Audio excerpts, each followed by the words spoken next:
Okay, day 2 tayo. Day 2 of 5. Atin tayo ng graduation. Tapos maglulugaw pagtapos. Hindi. Hindi ba? Hindi po. Alam mo, maglulugaw tayo.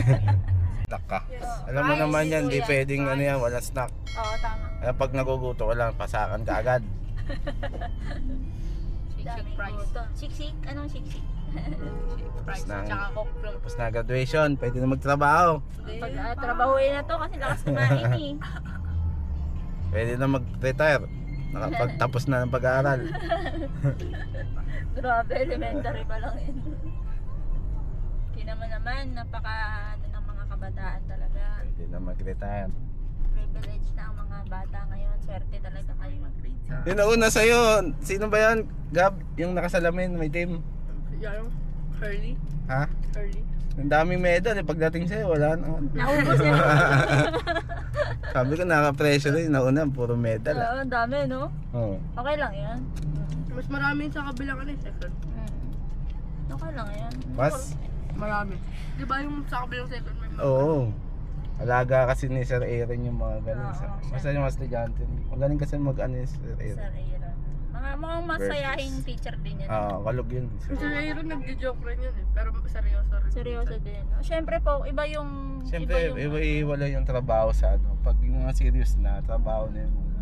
Mukha ka.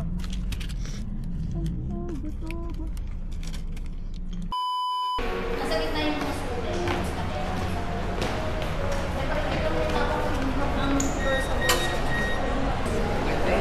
Ha? Yung ganyan? Ka-Intel Fine Graphics. Series 2. Ay, sa baba tayo. Doon na tayo dumaan, ikot tayo. Okay, SM North. Ano nga? Next to eh. Dami rin naman Tayo kain. umakyat. Yung mga nakikita ko yan. Matatakot.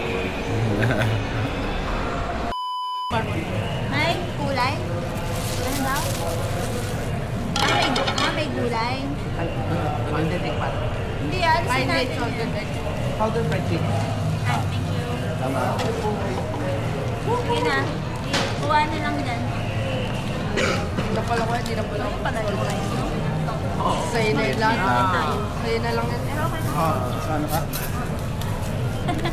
Ano kasi yan, hindi Try na lang pala ako. Wait lang. Lapit mo. Lapit mo. Natang picture tayo. Ay, hindi na.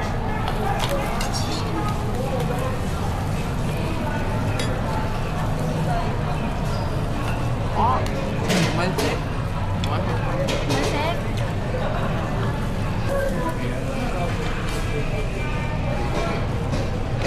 Ito. Oo, medyo kalasa nung sa Taiwan. Salted egg. Ano to? Sa akin nagmanan si Tabay. Lagi rin ako nag-chicken eh.